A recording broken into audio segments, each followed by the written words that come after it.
नमस्कार, आप देख रहे हैं फिल्म न्यूज। आपके साथ मैं हूं शिवानी मिश्रा। वक्त हो गया है दिल्ली एनसीआर की बड़ी खबरों से आपको रूबरू कराने का। तो चलिए बुलेटिन की शुरुआत करते हैं।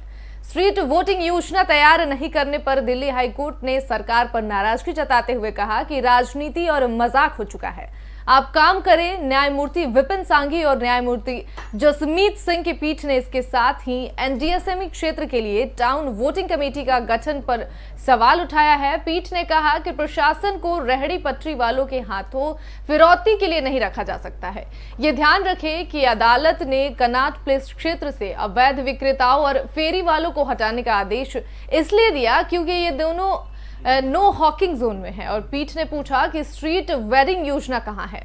आपको पहले योजना के साथ आना चाहिए। और दुर्भाग्य से हमें बहुत दुख के साथ ये कहना पड़ रहा है कि आप लोग उस तरह काम नहीं कर रहे हैं जिस तरह स्ट्रीट वेंडर्स एक्ट बनाया गया था। लोग इसका फायदा उठा रहे हैं।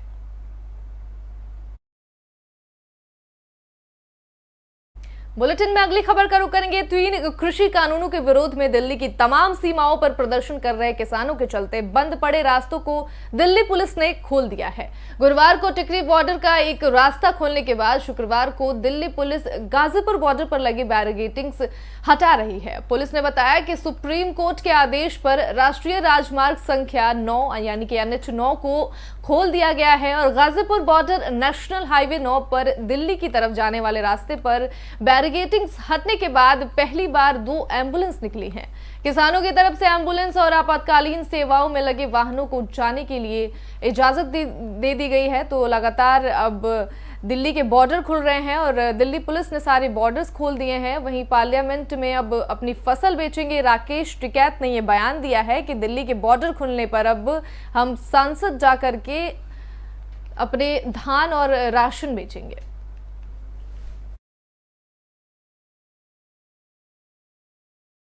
अगली खबर का रुख करेंगे। दिल्ली में बेशक छठ पूजा आयोजन की इजाजत मिल गई है, लेकिन इस बार यमुना के किनारे छठ पूजा का आयोजन नहीं हो सकेगा। तो वहीं दूसरी तरफ 100% क्षमता के साथ सिनेमा हॉल, थिएटर और मल्टीप्लेक्स खोलने की भी इजाजत मिल गई है। और दिल्ली में सिनेमा हॉल, थिएटर और मल्टीप्लेक्स पूरी क्षमता के साथ 1 नवंबर से खोले जा सकते हैं।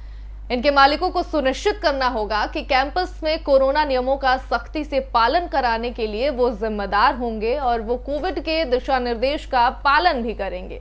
तो 1 नवंबर से थिएटर और मल्टीप्लेक्स खोलने की इजाजत मिल गई है, लेकिन कोविड प्रोटोकॉल का ध्यान देना होगा। इनके जो भी मल्टीप्लेक्स हैं, इनके मालिकों को ये सुनिश्चित करना होगा कि कैंपस में पूरी तरह से कोविड गाइडलाइंस का पालन होना चाहिए। और उसके साथ ही साथ कोविड की वजह से मल्टीप्लेक्स और सारे जितने भी मल्टीप्लेक्स थे सबको बंद कर दिया गया था। और दिल्ली में बेशक छठ पूजा के आयोजन को इजाजत मिल गई है और इसके साथ साथ ही 1 नवंबर से पूरी क्षमता के साथ सिनेमा हॉल, मल्टीप्लेक्स खोलने की भी इजाजत मिल गई है। बताया जा रहा है कि छठ पूजा के लिए इजाजत मिल गई है और इस बार यमुना के किनारे छठ पूजा का आयोजन नहीं हो सकेगा। तो वहीं दूसरी तरफ अगर बात करें सिनेमा हॉल और थिएटर की, तो 100% क्षमता के साथ अब सिनेमा हॉल और थिएटर खोलने की इजाजत मिल गई है। दिल्ली में सिनेमा हॉल, थिएटर और मल्टीप्लेक्स अब पूरी क्षमता के साथ खोले जा सकते हैं। और 1 नवंबर से यह ऐलान किया गया है कि मल्टीप्लेक्स और सिनेमा घर 1 नवंबर से खोल दिए जाएंगे। और साथ ही साथ इनके मालिकों को यह हिदायत दी गई है कि उन्हें इस बात के लिए सुनिश्चित करना होगा कि कैंपस में कोरोना नियमों का सख्ती के साथ पालन किया जाए और जो भी सुविधाओं में खेद होगी तो उसके लिए जिम्मेदार भी वही होंगे। और वहीं कोविड के दिशा निर्देश के अच्छे तरीके से पालन किया जाएगा क्योंकि त्योहारों का सीजन है और ऐसे में बाजार में भीड़ देखने को मिल रही है। और नवंबर दिसंबर में कोविड के 3rd वेव की आने की संभावना भी वैज्ञानिकों ने जता दी है। तो इसको लेकर के उन्हें ये हिदायत दी गई है कि मल्टीप्लेक्स खोले जा रहे हैं, लेकिन कोविड नियमों का पालन सुनिश्चित करना होगा।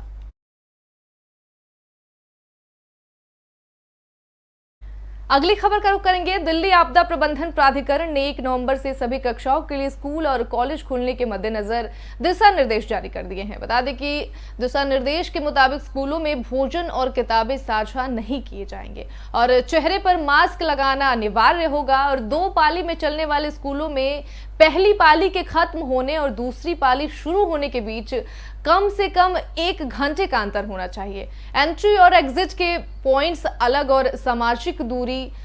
डीडीएमए ने 19 महीने के लंबे अंतराल के बाद इस हफ्ते की शुरुआत में सभी कक्षाओं के लिए स्कूलों को दोबारा खोलने की अनुमति दे दी है और साथ ही साथ उन्हें हिदायत दी गई है कि दूसरी पाली और पहली पाली के बीच अंतर भी होगा और क्लासरूम में सोशल डिस्टेंसिंग और साथ ही साथ मास्क लगाना अनिवार्य होगा। तो दिल्ली सरकार ने दिशा निर्देश जारी किए हैं। 1 नवंबर के बाद से सभी स्कूल और कॉलेज को खोला जाएगा और साथ ही साथ दिशा निर्देश ये भी दिया गया है कि स्कूलों में भोजन और किताबें जो हैं वो साझा नहीं किए जाएंगे और चेहरे पर मास्क लगाना अनिवार्य होगा। बिना मास्क के एंट्री नहीं मिलेगी स्कूल में और 2 पाली में स्कूल को चलाया जाएगा और पहली पाली खत्म होने और दूसरी पाली शुरू होने के बीच कम से कम 1 घंटे का फासला होना चाहिए और एंट्री और एग्जिट के पॉइंट्स भी अलग अलग होंगे और साथ ही साथ सामाजिक दूरी का पालन किया जाएगा। बता दें कि 19 महीने के लंबे अंतराल के बाद अब इस हफ्ते से ये शुरुआत की जा रही है। सभी कक्षाओं को दोबारा खोला जा रहा है और अनुमति दे दी गई है। साथ ही साथ कोविड प्रोटोकॉल का पालन करने के लिए हिदायत भी दी गई है।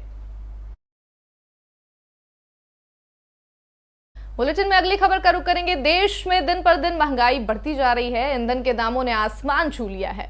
देश में आज लगातार चौथे दिन पेट्रोल और डीजल की कीमतों में उछाल देखने को मिला है। पेट्रोल और डीजल की कीमतों में 35 पैसे बढ़ोतरी की गई है और दिल्ली में आज 1 लीटर पेट्रोल का दाम 108 रुपये 99 पैसे प्रति लीटर पहुंच गई है। वहीं डीजल के दाम में भी लगातार उछाल देखने को मिल रहा है। दिल्ली में डीजल की कीमत 97 रुपये 72 पैसे प्रति लीटर पहुंच गया है। तो वहीं पश्चिम बंगाल की राजधानी कोलकाता में पेट्रोल और डीजल के दाम रिकॉर्ड स्तर पर पहुंच गए हैं। यहाँ पेट्रोल में 34 पैसे और डीजल में 35 पैसे की बढ़ोतरी दर्ज की गई है, जिसके बाद 1 लीटर पेट्रोल की कीमत 109 रुपये 46 पैसे प्रति लीटर और 1 लीटर डीजल की कीमत 100 रुपये 84 पैसे प्रति लीटर पहुंच गई है। तो आसमान छू रहे हैं ईंधन के दाम। लगातार ईंधन के दामों में ये बढ़ोतरी देखने को मिल रही है। पेट्रोल और डीजल आज फिर से 35 पैसे प्रति लीटर महंगे हो गए हैं। लगातार देश में दिन पर दिन महंगाई बढ़ती जा रही है और ईंधन के दामों ने भी अब आसमान छू लिया है। देश में आज लगातार चौथे दिन ईंधन के दामों में ये बढ़ोतरी दर्ज की गई है, जिसमें पेट्रोल और डीजल दोनों की कीमतों में उछाल देखने को मिला है। 35 पैसे प्रति लीटर डीजल और पेट्रोल महंगे हो गए हैं। राजधानी की बात करें तो राजधानी में 1 लीटर पेट्रोल की कीमत आज 108 रुपये 99 पैसे प्रति लीटर पहुंच गई है। वहीं दूसरी तरफ डीजल के दामों में भी लगातार बढ़ोतरी हुए जा रही है और राजधानी में डीजल की कीमत 97 रुपये के पार पहुंच गया है। तो वहीं पश्चिम बंगाल की राजधानी कोलकाता में भी लगातार पेट्रोल और डीजल की कीमतें आसमान छूती दिखाई दे रही हैं। कोलकाता में पेट्रोल और डीजल के दाम भी रिकॉर्ड तोड़ रहे हैं। यहाँ पर पेट्रोल 34 पैसे की बढ़ोतरी हुई है और डीजल में 35 पैसे प्रति लीटर बढ़ोतरी दर्ज की गई है, जिसके बाद 1 लीटर पेट्रोल की कीमत कोलकाता में अब 109 रुपये 46 पैसे प्रति लीटर पहुंच गई है और डीजल की कीमत भी 100 रुपये के पार पहुंच गई है। डीजल की कीमत 100 रुपये 84 पैसे प्रति लीटर दर्ज की गई है।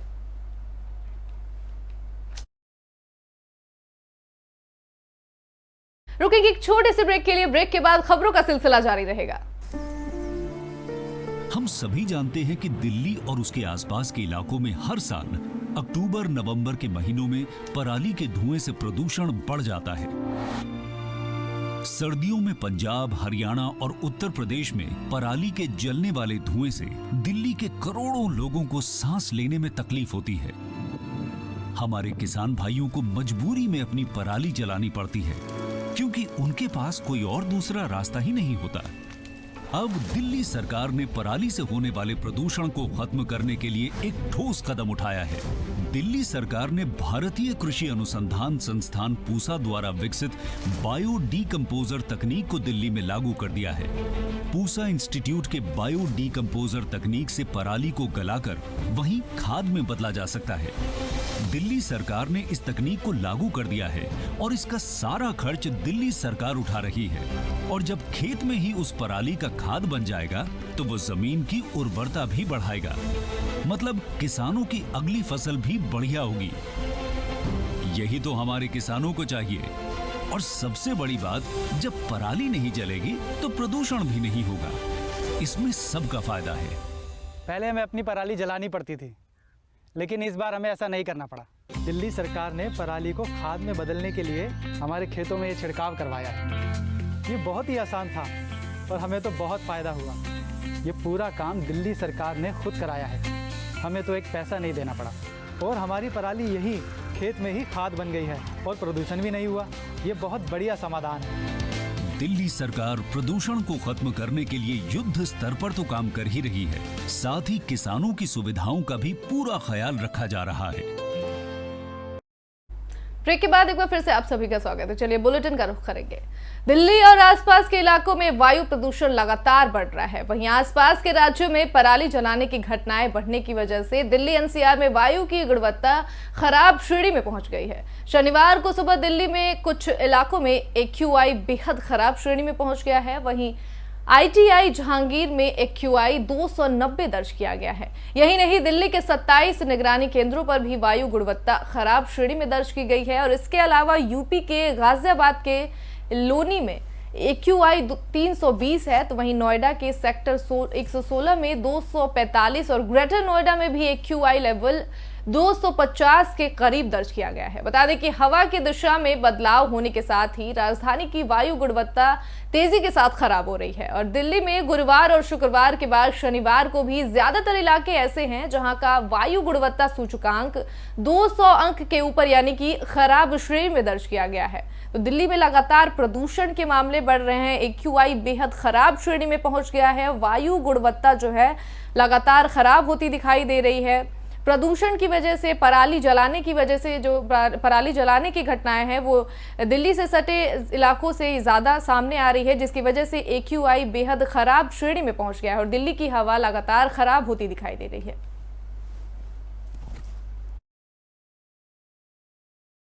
बढ़ेंगे अगली खबर की तरफ। ग्रेटर नोएडा कोतवाली दादरी क्षेत्र स्थित स्टिन पेरिफेरल एक्सप्रेसवे पर उनकी कार पर हीट होने की वजह से कार में चिंगारी निकली और कार देखते देखते आग के शोलों में घिर गई।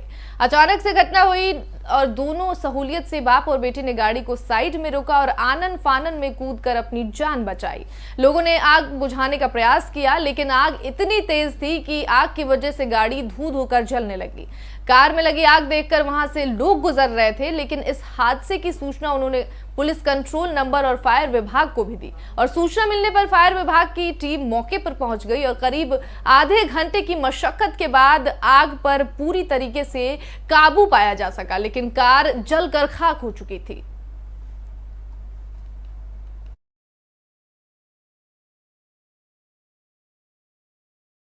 अगली खबर का रुख करेंगे। यूपी और MP पुलिस के लिए सरदर्द बने 5.5 लाख के इनामी डकैत गौरी यादव को मुठभेड़ में मार गिराया गया है। यूपी STF की टीम ने चित्रकूट में माधा के पास जंगल में गिरोह से मुठभेड़ हुई, जिसके बाद कुख्यात गौरी यादव मारा गया।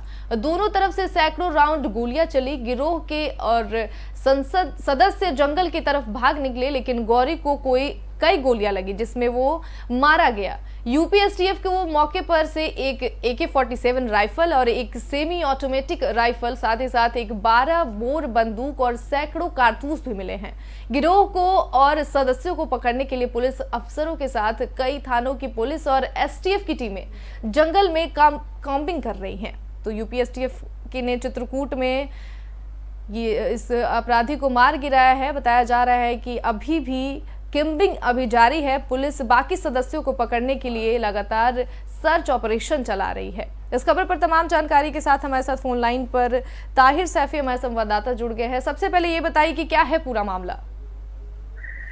देखिए, बिल्कुल आपको बता दें, ग्रेटर नोएडा वेस्ट में एक कार के अंदर जो युवकों के द्वारा पार्टी करने का मामला सामने आया था। अचानक से एक युवक की जो है गोली लगने से मौत हो जाती है। जैसे ही युवक की गोली लगने की सूचना पुलिस को मिलती है तो पुलिस महकमे में हड़कंप मच जाता है। पुलिस के आला अधिकारी मौके पर पहुंचते हैं और अपनी जांच शुरू करते हुए पाया जाता है कि नोएडा के आंतरिक अपार्टमेंट निवासी मनदीप की जो है कार के अंदर जो है शव मिला है। जिसके बाद पुलिस के आला अधिकारी मृतक के शव को कब्जे में लेकर पोस्टमार्टम के लिए भेज देते हैं और आगे की जांच शुरू करते हैं। मृतक की गाड़ी से मिले आधार कार्ड के आधार पर मृतक की पहचान मंजीत के रूप में हुई है, जो बादलपुर थाना क्षेत्र जो है इसमें बदमाश बताया जा रहा है। पुलिस के अधिकारियों का कहना है कि गाड़ी के अंदर जो है शराब के साथ साथ कुछ अन्य सामान मिला है, जिसकी जो है जांच की जा रही है। बताया जा रहा है कि पार्टी के दौरान किसी बात को लेकर विवाद हुआ, जिसके बाद जो है युवक की जो है हत्या कर आरोपी फरार हो गए हैं। फिलहाल पुलिस के आला अधिकारी पोस्टमार्टम रिपोर्ट आने के साथ साथ आरोपियों की तलाश में जुट गए हैं। जल्द आरोपियों को गिरफ्तार करने की बात कर रहे हैं, लेकिन बड़ा सवाल खड़ा होता है कि एक बदमाश की जो है दिन बिगड़ते ही जो है हत्या कर दूसरा आरोपी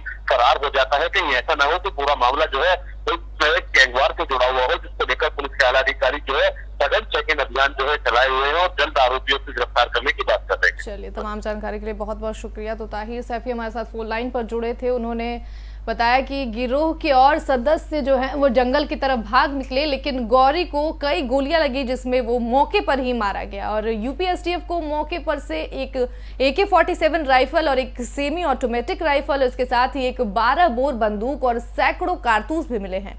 गिरोह को और सदस्यों को पकड़ने के लिए पुलिस अफसरों के साथ कई थानों की पुलिस और एसटीएफ की टीमें जो हैं वो जंगल में अभी भी कॉम्बिंग कर रही हैं। चलिए, बुलेटिन में अगली खबर का रुख करेंगे। बॉलीवुड अभिनेता शाहरुख खान के बेटे Aryan Khan Mumbai cruise drugs case में जमानत मिलने के बाद आज 22 दिन बाद मुंबई की ऑर्थर रोड जेल से रिहा हो गए हैं। आर्यन अब पिता शाहरुख खान के साथ मन्नत जा रहे हैं और शाहरुख खान अपने काफिले के साथ आर्यन खान को लेने खुद ऑर्थर रोड जेल पहुंचे थे। जेल और शाहरुख खान के घर के मन्नत के बाहर बड़ी संख्या में लोग मौजूद हैं। वहीं आर्थर रोड जेल के अधिकारी के मुताबिक आर्यन खान अपनी रिहाई से बेहद खुश दिखे और उन्होंने दूसरे कैदियों से मिलकर बात की और उन्हें गले भी लगाया। इससे पहले आर्यन ने अधिकारियों से रिहाई का समय पूछा था और 2 अक्टूबर के छापे के बाद से आर्यन को लंबा वक्त जेल में बिताना पड़ा। और शाहरुख खान के लाडले के लिए ये आसान नहीं था और आगे की राह भी आसान नहीं है, क्योंकि आर्यन को सिर्फ जमानत मिली है, केस से अभी उन्हें छुटकारा नहीं मिला है। तो आज लंबे अरसे के बाद आर्यन खान जेल से बाहर निकले और मन्नत के बाहर लोगों की भीड़ देखने को मिल रही है। अपनी टीवी स्क्रीन पर आप देख सकते हैं किस तरीके से लोगों की भीड़ देखने को मिल रही है। ऑर्थर जेल से लेकर के उनके घर तक मन्नत के बाहर भी लोगों की भारी भीड़ देखने को मिल रही है। और अपने जमानत के बाद आर्यन खान बेहद खुश नजर आए। उन्होंने कैदियों से मिलकर बातचीत भी की, साथ ही साथ उन्हें गले लगाया। और इससे पहले भी आर्यन खान ने अपराधियों से कई बार अपनी रिहाई को लेकर के पूछा था कि मुझे कब रिहा किया जाएगा। और 2 अक्टूबर के छापे के बाद आर्यन खान लंबे वक्त से जेल में पड़े हुए थे। और शाहरुख खान के लाडले के लिए आसान बिल्कुल नहीं था, क्योंकि आगे की राह भी अभी नहीं कह सकते हैं कि आसान है, क्योंकि सिर्फ उन्हें जमानत मिली है, केस से अभी आर्यन खान को छुटकारा नहीं मिला है। इस बुलेटिन में फिलहाल के लिए इतना ही। तमाम अपडेट्स के लिए देखते रहे FM न्यूज़। नमस्कार।